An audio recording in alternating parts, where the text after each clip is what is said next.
అప్పుల బాధలు వెంటాడుతున్నాయా? అయితే 6 JVR వారి జాతిరత్నాలు ధరించండి. వెల్కమ్ టు మనం టీవీ. నేను మీ కట్టా కార్తీక్. చెవిరెడ్డి భాస్కర్ రెడ్డి ఒక అమాయకుడు. కావాలని చంద్రబాబు నాయుడు ఆయన్ని మద్యం స్కామ్లో ఇరికించాడు. వాళ్ళ అబ్బాయి ఈ మధ్యనే లండన్లో చదువులు కంప్లీట్ చేసుకుని వచ్చాడు. అతనికి అన్యం పుణ్యం కూడా తెలవదు. అలాంటి వ్యక్తిని కూడా ఇలా లిక్కర్ స్కామ్లో ఇరికిస్తున్నారు. చంద్రబాబు నాయుడు గారి సొంత నియోజకవర్గం చంద్రగిరి కాబట్టి, గతంలో ఆయన అక్కడ ఓడిపోయారు కాబట్టి, ఆ నియోజకవర్గం మీద పట్టి కోసం చెవిరెడ్డి భాస్కర్ రెడ్డి పేరుని కావాలని చంద్రబాబు నాయుడు ఏపీ మద్యం స్కామ్లో ఇరికిస్తున్నారు అని చెప్పేసి సాక్షాత్తు వైసీపీ అధినేత మాజీ ముఖ్యమంత్రి జగన్మోహన్ రెడ్డి గారు చెప్పిన మాటలు ఇవి. నిజంగా చెవిరెడ్డి భాస్కర్ రెడ్డి గారు అమాయకుడా? మద్యం స్కామ్లో అన్యం పుణ్యం తెలియదా? ఎలాంటి స్కాములు చేయలేదా? అవినీతి గురించి అతనికి తెలియదా?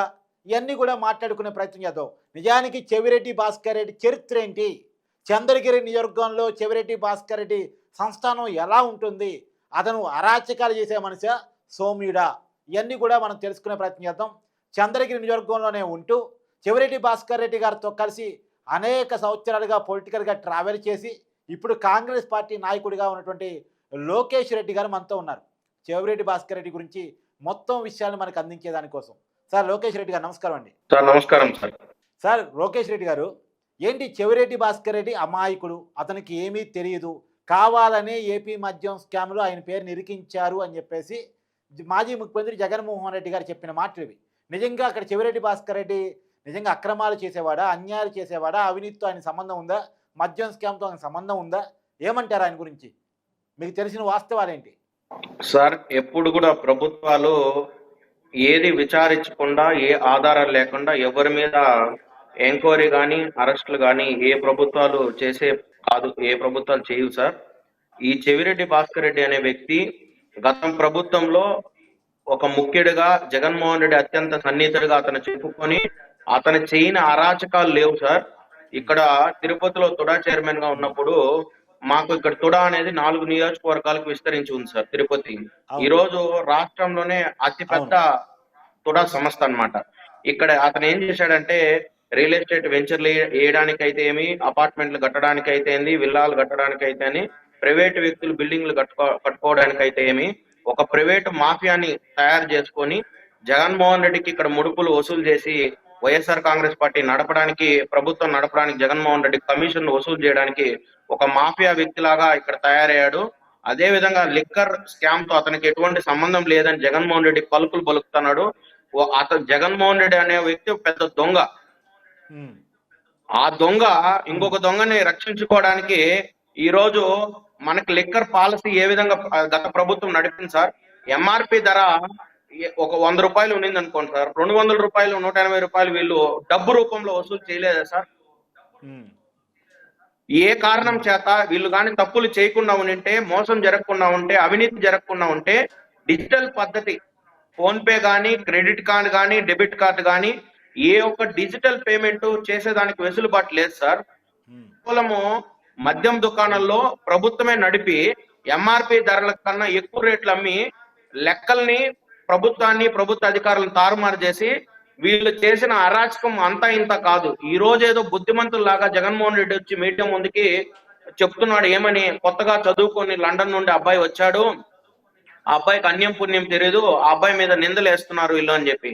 అవును, ఇక్కడ మా నియోజకవర్గంలో, చంద్రగిరి నియోజకవర్గంలో ఒక చిన్న కాంట్రాక్ట్ చేయాలన్నా కూడా చెవిరెడ్డి మోహిత్ రెడ్డి అనే వ్యక్తి ముక్కు పిండి వసూలు చేశారు సార్. మామూలు అవునా? అతి దారుణమైన అవునా పద్ధతి, రాజకీయ పద్ధతి వీళ్ళు ఇక్కడ తయారు చేశారు.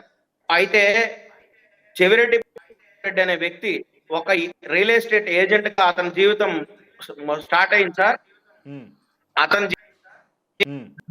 ఎగ్జిక్యూటివ్ గా ఉన్నాడు. అయితే గత ప్రభుత్వంలో నేను జగన్మోహన్ రెడ్డికి అత్యంత ముఖ్యమైన వ్యక్తి, రాజశేఖర రెడ్డి గారికి ముఖ్యమైన వ్యక్తి అని చెప్పుకొని ఈ రోజు వైఎస్ఆర్ కాంగ్రెస్ పార్టీ బస్సు పట్టిపోవడానికి, జగన్మోహన్ రెడ్డికి ఈ గతి పట్టడానికి ప్రధాన కారణం చెవిరెడ్డి భాస్కర్ రెడ్డి అనే వ్యక్తి అనడానికి ఎటువంటి సందేహం లేదు సార్. మేము చంద్రగిరి నియోజకవర్గ ఇన్ఛార్జ్ గా వైసీపీలో గత 2006 నుండి 2023 వరకు మేము వాళ్ళతో కలిసి పనిచేయడం జరిగింది సార్. వీళ్ళ అరాచకాలు, అవినీతి పారాకాష్ఠకు చేరడం వల్లే వాళ్ళని వ్యతిరేకించి బయటకు వచ్చి శరంలమ్మ నాయకత్వంలో కాంగ్రెస్ పార్టీని బలపరిచి ప్రజల గొంతుకుగా ఈ రోజు నిలబడ్డాము. వాళ్ళ చేసిన అవినీతి ఆధారాలతో సహా మేము తొందరలోనే బయట పెట్టి వాళ్ళని నిక్కు తేలుస్తామని చెప్పి జగన్మోహన్ రెడ్డిని వీళ్ళందరినీ వైసీపీ వాళ్ళని మీ దగ్గర హెచ్చరిస్తున్నాం. ఎలాంటి ఆధారాలు ఉన్నాయి? మనం టీవీకి ఎక్స్క్లూజివ్గా ఏమైనా చెప్పగలరా? మీ దగ్గర ఎలాంటి ఆధారాలు ఉన్నాయి? సార్, తిరుపతిలో అతను 4 సంవత్సరాలు తుడా చైర్మన్ గా పనిచేశాడు. అతను 4 సంవత్సరాల టర్మ్ కంప్లీట్ అయిన తర్వాత వాళ్ళ కోడ్ చైర్మన్ పదవిని అతను తెప్పించుకున్నాడు. తుడాలో జరిగిన అవినీతి అంతా ఇంత కాదు సార్, అంతా ఇంత కాదు. తిరుపతిలో డాక్టర్ల దగ్గర నుండి, హోటల్ వ్యాపారస్తుల దగ్గర నుండి, రియల్ ఎస్టేట్ చేసే బిల్డింగ్లు కట్టే కాంట్రాక్టర్ల దగ్గర నుండి, ఓపెన్ ఫ్లాట్స్ వేసే వెంచర్లు వేసే రియల్ ఎస్టేట్ల దగ్గర నుండి ఎవరిని ఒక అక్రమ మార్గంలో బెదిరించి రౌడీజం చేసి, దౌర్జన్యాలు చేసి, బ్లాక్ మెయిల్ చేసి కొన్ని కోట్ల రూపాయలు వసూలు చేసిన గనుడు సార్ అతను. అదే విధంగా కొంతమంది ప్రైవేట్ హాస్పిటల్స్, మాకు రాయలసీమలోనే తిరుపతికి హాస్పిటల్ ప్రసిద్ధి సార్. ఇక్కడ హాస్పిటల్స్ కడప జిల్లా నుండి, అనంతపూర్ జిల్లా నుండి మాకు ఇక్కడ సిమ్స్, రొయా ఉంది. అదే విధంగా ప్రైవేట్ హాస్పిటల్స్ ఉన్నాయి. ఎవరైతే డాక్టర్స్ ఉంటారో వాళ్ళందరి దగ్గర చిట్టీలు కట్టించుకొని, టెంపుల్ చిట్టీస్ అని 5 కోట్ల రూపాయల చిట్టీలు కట్టించుకొని వాళ్ళందరికీ కుచ్చుటోపి పెట్టిన గనుడు సార్ ఇతను. ప్రభుత్వాన్ని అడ్డం పెట్టుకొని, రాజకీయ వ్యవస్థను అడ్డం పెట్టుకొని తీవ్రమైన మోసాలకు పాల్పడి ఒక గజ దొంగలాగా ఇక్కడ తయారయ్యి తిరుపతి ప్రజల్ని ముప్పు తిప్పులు పెట్టి ఈ రోజు జైలు శిక్ష అనుభవించే స్థితికి అతను వెళ్ళాడు. జగన్మోహన్ రెడ్డి అతను బుద్ధిమంతుడు, నీతిమంతుడు అని చెప్తున్నాడు, కానీ నువ్వు ఎంత పెద్ద మనిషివయ్యా? నువ్వు ఎంఆర్పి ధరలకు లిక్కర్ అమ్మాల్సిన పెద్ద మనిషివి, ముఖ్యమంత్రివి.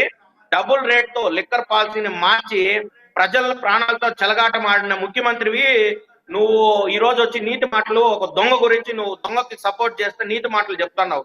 నీకు 11 సీట్లు కూడా రాబోయే రోజుల్లో ఆంధ్రప్రదేశ్ ప్రజలు ఇంటికి పంపించే రోజులు తొందరలోనే వస్తాయి సార్, వస్తాయని నేను తెలియజేస్తున్నాను సార్. ఇప్పుడు చెవిరెడ్డి భాస్కర్ రెడ్డి అరెస్ట్ అయిన తర్వాత చంద్రగిరి నియోజకవర్గంలో పరిస్థితి ఏంటి? ప్రజలు అయ్యో పాపం మంచివాడు అరెస్ట్ అయ్యాడే, మన నాయకుడు అరెస్ట్ అయ్యాడే అని చెప్పి అనుకుంటున్నారా? సరైనటువంటి గతి పట్టింది అని చెప్పి అనుకుంటున్నారా? జనం ఏమనుకుంటున్నారు? జనము అతనికి సరైన బుద్ధి చెప్పాడు కదా సార్. పోయిన ఎలక్షన్ లోనే 46,000 ఓట్ల మెజార్టీతో తెలుగుదేశం పార్టీ అభ్యర్థిని గెలిపించుకున్నాడు, కూటమి అభ్యర్థిని. ఇంకా కూడా సిగ్గు రాలేదు వీళ్ళకి. ఈ రోజు కూడా చిలక పలుకులు బలుకుతున్నాడు జగన్మోహన్ రెడ్డి కానీ, వీళ్ళు వాళ్ళ కుటుంబ సభ్యులు కానీ. నేను ఒకటే ఛాలెంజ్ చేస్తున్నాను సార్. చెవిరెడ్డి అనే వ్యక్తి 2014లో ఎలక్షన్ అఫిడవిట్ లో ఏమని డిక్లేర్ చేశాడు? ఈ రోజు అతనికి, అతని కొడుకులకి, అతని కుటుంబ సభ్యులకి ఆస్తులు ఎంత, వాళ్ళకున్న వనరులు ఏంటి, ఉన్న అతని కుటుంబానికి సంబంధించిన ఏంటి అని వచ్చి ప్రజల ముందు చెప్పే దమ్ములు సార్. ఏంటి చెవిరెడ్డి భాస్కర్ రెడ్డి ఒకప్పుడు ఆస్తులన్నీ, ఇప్పుడు ఆస్తులన్నీ? ఒకప్పుడు ఆస్తులన్నీ, ఇప్పుడు ఆస్తులన్నీ? కొన్ని వేల కోట్లకి అక్రమ సంపాదన సృష్టించుకొని ఒక సామ్రాజ్యాన్ని సృష్టించుకొని బెంగళూరులో, హైదరాబాద్ లో ఒక హవాలా డాన్ లాగా ఒక డెన్నుని ఏర్పాటు చేసుకొని ఈ రోజు కేటీఆర్, కేసీఆర్ తో వాళ్ళని నాశనం చేసి వాళ్ళ ప్రభుత్వాన్ని పోగొట్టడానికి సర్వేల పేరుతో వాళ్ళని మోసం చేసి పనికిరాని సర్వేలన్నీ చేసి వాళ్ళ దగ్గర కోట్ల రూపాయలు కొట్టేసి ఒక మోసగాడిగా టిఆర్ఎస్ ప్రభుత్వాన్ని కూలదోసుకొని ఇక్కడికి ఆంధ్రప్రదేశ్కి వచ్చాడు సార్. అదే పద్ధతిలో జగన్మోహన్ రెడ్డికి ఫేక్ రిపోర్ట్లు ఇచ్చి, ఈ ఏదైతే అక్రమ డబ్బులు ఉన్నాయో వీటిని ఉపయోగించి ఫేక్ రిపోర్ట్లు ఇచ్చి ఈ రోజు వైసీపీ పతనానికి కూడా ఇతను మూల కారకుడు సార్. ఇప్పుడు చెవిరెడ్డి భాస్కర్ రెడ్డి ఐపాక్ టీము తన చేతిలో తీసుకున్నాడు అనేటువంటిది అందరూ మాట్లాడుకునే మాట. అసలు ఐపాక్ టీం తన చేతిలోకి చెవిరెడ్డి భాస్కర్ రెడ్డి ఎలా తీసుకోగలిగాడు? జగన్మోహన్ రెడ్డికి అంత దగ్గర ఎలా కాగలిగాడు? Sir, IPAC team 2019 election Jaganmohan Reddy గారికి పనిచేశారు సార్. అవును అవును. పనిచేసిన తర్వాత గవర్నమెంట్ వచ్చిన తర్వాత వాళ్ళకి వీళ్ళకి ఏదో ఇంటర్నల్ క్లాషెస్ వచ్చి ఐపాక్ టీము జగన్మోహన్ రెడ్డికి దూరం జరిగింది. తర్వాత దాన్ని ఆసరగా తీసుకొని ఇతను అక్కడ వాళ్ళను ఇండివిజువల్ గా ఒక టీమ్ ని బిల్డ్ చేసుకొని కొంతమంది స్టూడెంట్స్ ని పెట్టుకొని ఒక some companies, suit case companies పెట్టి ఏదైతే తెలంగాణలో టిఆర్ఎస్ పార్టీ కావచ్చు, ఇక్కడ వైసీపీ కావచ్చు, సర్వేలు పేరుతో ఎవరైతే పార్టీ అధ్యక్షులు ఉంటారో జగన్మోహన్ రెడ్డిని, అదే విధంగా కేసీఆర్ గారిని దారుణంగా ఫేక్ రిపోర్ట్లు ఇచ్చి ప్రభుత్వాలను కూలబట్టడానికి, ప్రభుత్వాలు నాశనం కావడానికి ఇతను కీలక పాత్రగా వహించి నాశనం చేసి పెట్టాడు 2 రాజకీయ పార్టీలు. ఇతను ఒక పెద్ద మోసగాడు సార్, దొంగ. ఉమ్. అయితే ఇప్పుడు మా చంద్రగిరి నియోజకవర్గం ఇతనికి సరైన గుణపాఠం జరిగింది, బుద్ధి జరిగింది, ఇతనికి సరైన శిక్ష పడింది అని చెప్పి ప్రజలు అనుకుంటున్నారు సార్. ఇప్పుడు ఇంకొక మాట నాకు చెప్పండి. సర్వేలు చేయగలిగిన వాళ్ళు, బీఆర్ఎస్ గెలిచిద్దో లేదో చెప్పగలిగిన వాడు, వైసీపీ గెలిచిద్దో లేదో చెప్పగలిగిన వాళ్ళు, తెలంగాణలో ఆంధ్రప్రదేశ్లో సర్వేలు చేయగలిగిన వాళ్ళు సొంత నియోజకవర్గంలో ఓడిపోతున్నాం అన్న విషయాన్ని గమనించలేకపోయారా? తప్పనిసరిగా 2023లోనే వైసీపీ నుండి నేను బయటకు రావడం జరిగింది సార్. ఉమ్. 2023లో నేను బయటకు వచ్చినప్పుడే చెప్పాను, జగన్మోహన్ రెడ్డికి సూచించాను, అన్న ఇక్కడ దారుణమైన పరిస్థితి ఉంది, కార్యకర్తలు జెండా కట్టిన వాళ్ళు, జెండా మోసిన వాళ్ళ కార్యకర్తలు ఇక్కడ పరిస్థితి దయనీయంగా ఉంది. మీరు కానీ చంద్రగిరి నియోజకవర్గంలో కొన్ని మార్పులు చేర్పులు చేసి నాయకత్వ మార్పిడి జరగకపోతే కుటుంబ పరిపాలన వస్తుంది, ఇతనికి అహం పెరిగిపోయింది, ఇతను ఒక దొంగ, ఇతను కొడుక్కి సీట్ తెప్పించుకున్నాడన్న. పార్టీ కష్టపడిన కార్యకర్తలు ఈ రోజు ఏ గతిలో ఉన్నారో కూడా చంద్రగిరి నియోజకవర్గంలో ఎవరు ప్రజలు మాట్లాడుకుంటున్నారు. ఈ దొంగకే కొడుకే మళ్ళీ పదవి తీసుకొచ్చుకున్నాడు, ఇన్ఛార్జ్ పదవి తెచ్చుకున్నాడు, ఎమ్మెల్యే పదవి తెచ్చుకున్నాడు, అతను పోయి ఒంగోలులో పోటీ చేస్తున్నాడు. అయితే మన మన కార్యకర్తలే మీ ప్రభుత్వాన్ని కూలుస్తారని చెప్పి నేను ఆ రోజు చెప్పడం జరిగింది. పార్టీకి రాజీనామా చేసి షర్మిలమ్మ నాయకత్వాన్ని బలపరచడానికి ఆ రోజు బయటకు వచ్చి మేము ఎలక్షన్ కొట్లాడడం జరిగింది. ఈ రోజు కాంగ్రెస్ పార్టీ తరఫున చంద్రగిరి నియోజకవర్గంలో బలమైన అపోజిషన్ గుర్తుగా ప్రజల యొక్క సమస్యల్ని అధికారులకు కానీ అధికార పార్టీకి కానీ వినిపించేదానికి కాంగ్రెస్ పార్టీ తరఫున గట్టిగా కృషి చేస్తున్నాం సార్ మేము. ఇప్పుడు జగన్మోహన్ రెడ్డికి దగ్గరగా ఉన్నటువంటి అతి కొద్ది మందిలో చెవిరెడ్డి భాస్కర్ రెడ్డి ఒకళ్ళు, అవునా కదా? ఎందుకు అంత కొద్ది మందిలో చెవిరెడ్డి భాస్కర్ రెడ్డి చేరాడు? సార్ దొంగలనే కదా సార్ ఎవరైనా నమ్ముతారు? నిజాలు చెప్పే వాళ్ళని ఎవరు నమ్మరు సార్. వాళ్ళకి వింపుగా ఉంది జగన్మోహన్ రెడ్డికి అబద్ధాలు చెప్పేవాళ్ళు, మోసాలు చేసేవాళ్ళు. కాబట్టి జగన్మోహన్ రెడ్డి కూడా ఒక దొంగ. కాబట్టి ఈ రోజు సొంత చెల్లిని ఈ రోజు బజార్లో వచ్చి తిట్లన్నీ సొంత చెల్లి తిట్టించుకొని జగన్మోహన్ రెడ్డి పతనానికి సొంత ఆడబిడ్డ కారణమైంది సార్.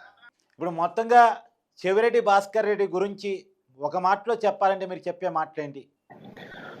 నేను రాష్ట్ర ప్రజలందరికీ, అదే విధంగా మా చంద్రగిరి నియోజక ప్రజలందరికీ ఒక విన్నపము, ఈ కాంగ్రెస్ పార్టీ తరఫున నేను ఒక విన్నపం చేయదలుచుకున్నాను సార్. ఎవరైతే దొంగ ఉంటారో, ఇతను ఒక దొంగ, ఈ దొంగలు నమ్మి ఎవరు కూడా వీళ్ళ మాయ మాటలు నమ్మద్దండి. ఇతను తప్పు చేసింది నిజము. మా నియోజకవర్గంలో కావచ్చు, తిరుపతిలో కావచ్చు, రాష్ట్రంలో కావచ్చు తప్పులు చేసి కొన్ని కోట్లాది రూపాయలు అవినీతి సొమ్ము కూడగట్టుకొని ఆ డబ్బుతో మదమెక్కి ప్రజల్ని హింసించడానికి, అదే విధంగా అవతల పార్టీ నాయకులను కొనడానికి, అధికారులను బెదిరించడానికి ఆ సొమ్ముని ఉపయోగించి ఈ రోజు ఈ గతి అతనికి పట్టింది. రాబోయే రోజుల్లో తెలుగుదేశం ప్రభుత్వం. లోకేష్ రెడ్డి గారు ఒక మాట, ఇప్పుడు చెవిరెడ్డి భాస్కర్ రెడ్డి గారు కొలంబో వెళ్తా ఉంటే ఇమ్మిగ్రేషన్ అధికారులు బెంగళూరు ఎయిర్పోర్ట్లో ఇమ్మిగ్రేషన్ అధికారులు అడ్డుకున్నారు. వాళ్ళు సిటీ అధికారులకు సమాచారం ఇచ్చారు, సిటీ అధికారులు పోయి పట్టుకొని వచ్చారు. అయితే ఇప్పుడు కొలంబో ఎందుకు వెళ్ళాలనుకుంటున్నారు? కొలంబోలో ఏముంది ఆయనకి? కొలంబోలో ఏమన్నా అంటే సహజంగా వైసీపీ నాయకులంతా రిసార్ట్స్లో, స్పాలలో, వీటిలో దొరుకుతున్నారు. చెవిరెడ్డి భాస్కర్ రెడ్డి గారికి ఏమైనా కొలంబోలో ఆస్తులు ఉన్నాయా? కొలంబోలో ఎక్కడికి వెళ్ళే ప్రయత్నం చేస్తే ఇమ్మిగ్రేషన్ అధికారులు అడ్డుకున్నారని మీ అభిప్రాయం?